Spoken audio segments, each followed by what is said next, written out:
Les Saint-Émilion sont des vins recherchés, comme le Château Trianon, un grand cru extraordinaire qu'on partage avec joie parce qu'il nous fait voyager jusqu'aux plus belles terres bordelaises. Château Trianon, sublime vin d'exception.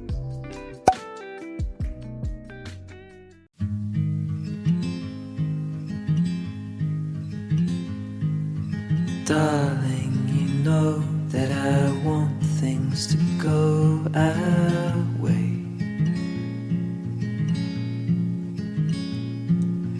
I'll try to reach you to lean every single day. I wanna be somebody that you wanna love. Don't wanna reach far, another wanna color your world.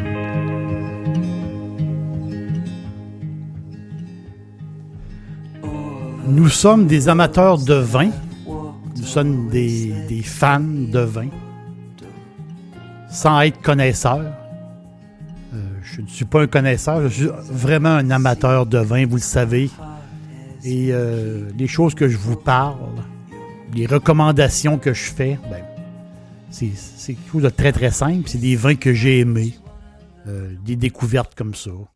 C'est un peu du fouinage, si je peux dire. C'est avec les années, on apprend toujours. Puis j'aime bien ça. J'aime bien ça vous parler.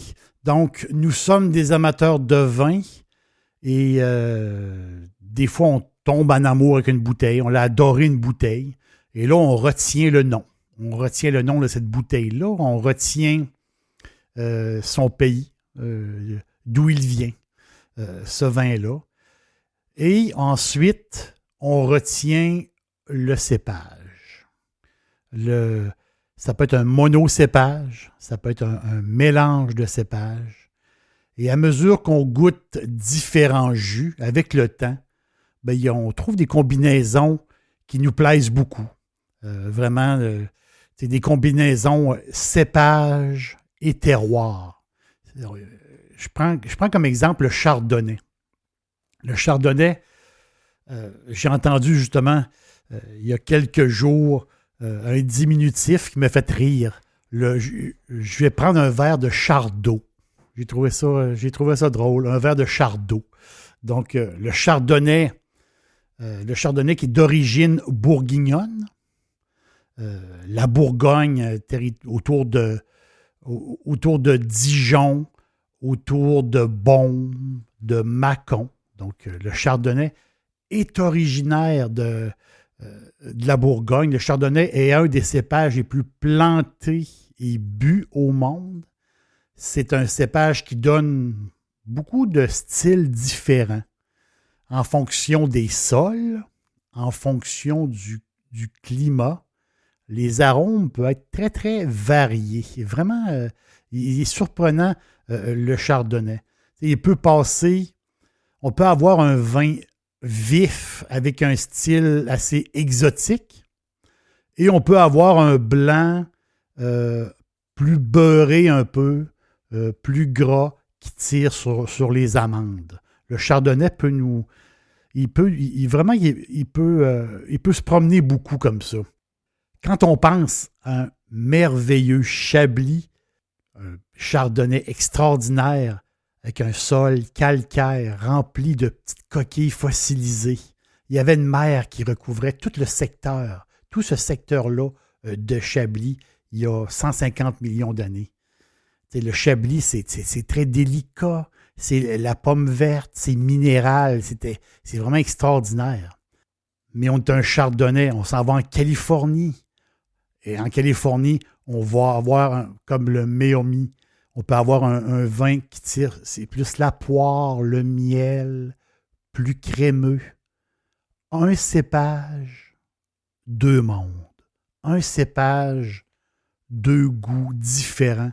C'est incroyable ce que ça peut faire. Le sol, l'environnement sur un même cépage. Si on regarde le merlot, son terroir d'origine, c'est Bordeaux. C'est la grande région de Bordeaux. C'est là qu'il vient. Le Merlot, c'est le roi de Bordeaux. 60% de la surface du vignoble, ben c'est lui. Si on prend un Pétrus, les grands vins, les grands vins de Bordeaux, un Pétrus, ben c'est du Merlot. Un Pétrus, c'est du Merlot. Et quand je pense à ça, quand je pense au Merlot, j'ai toujours un sourire quand je pense au film Sideways. Sideways, qui est un film, c'est un classique du cinéma américain. Et un des personnages principaux dans le film qui disait, c'est un film qui parle un peu de vin, et un des personnages disait, moi, jamais je vais boire du Merlot. Le gars, il détestait le Merlot. C'est un clin d'œil que j'adore. Ce film-là est très, très, très bon. Mais le Merlot, c'est ça, il peut donner des choses extraordinaires. C'est le Merlot vinifié. Le Merlot est vinifié partout. On peut en trouver au Chili. Tu sais, les Merlots chiliens, de leur côté, ils ont comme une signature, les Merlots chiliens, comparés aux Merlots français. Tu sais, ils ont un petit côté plus eucalyptus, comme un peu mentholé. Puis ça leur donne comme une petite fraîcheur un peu. C'est le même raisin. C'est le même raisin. Un est à Bordeaux, l'autre est au Chili. Un même raisin, deux mondes. Deux mondes. La Syrah nous rappelle la vallée du Rhône. La Syrah, dans le Rhône, c'est les Crozes Hermitage. Ces fameux vins Crozes Hermitage. Wow! Hermitage et Crozes Hermitage. Ceux un petit peu moins dispendieux. Donc, c'est ces vins mi-corsés. La Syrah du Rhône, là, il y a le côté olive noire, des fruits mûrs, mais très, très olive noire, la Syrah du Rhône.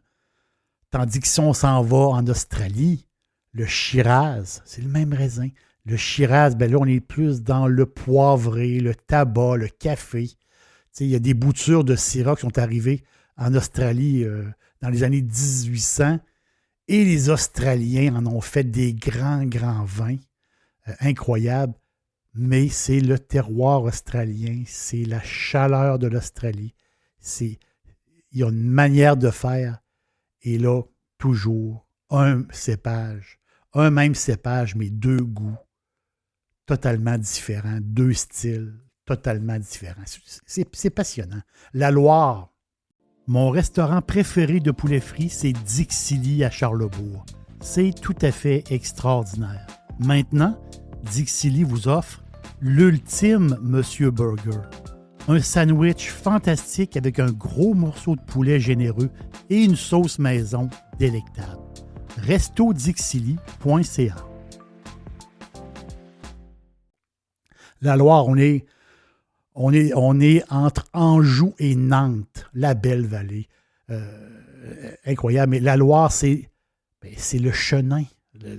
La Loire, le Chenin, c'est l'enfant de la Loire. Le Chenin, il est populaire en Loire depuis le 10e siècle. C'est sa place. Et la Loire peut donner des vins demi-secs et secs, vraiment à se rouler par terre. Les Vouvray. Les fameux Vouvray, moelleux, extraordinaires. C'est comme un croissant au miel dans une bouteille. Les Vouvray, c'est extraordinaire. Mais on voit que le Chenin a voyagé, lui. Il est parti pour l'Afrique du Sud. Et là-bas, en Afrique du Sud, c'est un autre style différent. Là-bas, c'est des blancs un peu plus acidulés, plus vifs, agrumes. Certains peut-être plus vers la poire. C'est le même raisin, mais c'est pas la même terre. C'est pas le même environnement. Le dernier Chenin que j'ai bu était de l'Afrique du Sud. Son nom, j'ai adoré. Son nom, c'est le Long Beach. Long Beach. C'est des petites notes de lime en finale. Super bon. Un prix d'amis, Long Beach. Vous allez aimer. C'est incroyable comment que le raisin peut se transformer d'une place à l'autre. C'est incroyable. Il y a les cépages les cépages voyageurs, qu'on peut dire des cépages internationaux, comme le Zinfandel. Zinfandel qui est né en Croatie, qui est passé par l'Italie et qui aujourd'hui a fait la fortune de la Californie, le fameux Zinfandel. Mais il y a des cépages qu'eux, ils n'ont pas voyagé. Les cépages qui sont restés chez eux, à la maison. Un exemple qui me vient en tête pendant que je vous parle comme ça, le Frappato. Frappato, typique italien, ou plutôt typique sicilien.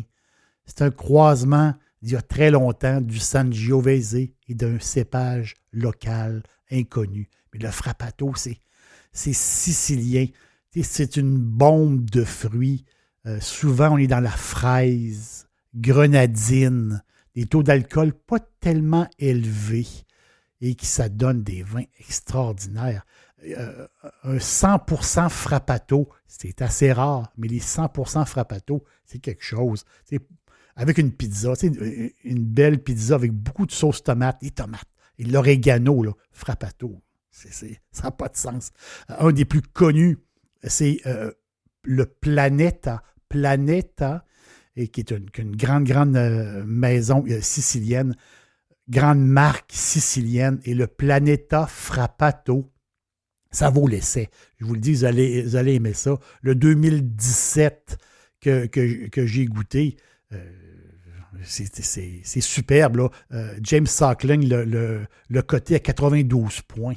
C'est quand même, c'est extraordinaire. Ce vin-là aussi, je crois qu'il a gagné une médaille au Japon. Donc, Frappato Planeta, un prix intéressant. Ça va.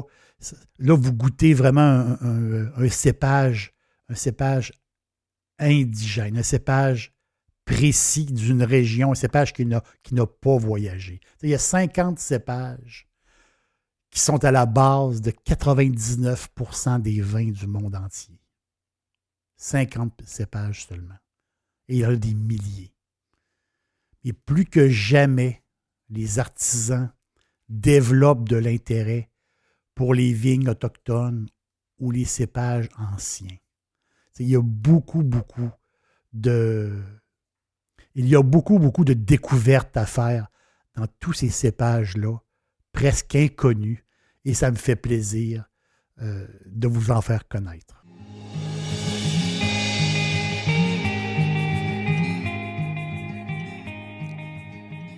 Il faut regarder notre bouteille, découvrir des nouveaux cépages, et là, on fait des découvertes incroyables. Mais c'est un peu ça, le vin. Il faut goûter, il faut prendre des chances, puis à un moment donné, on trouve quelque chose de très, très bon. Je vous conseille le Planeta Frappato. Vous allez adorer ça. Bon voyage.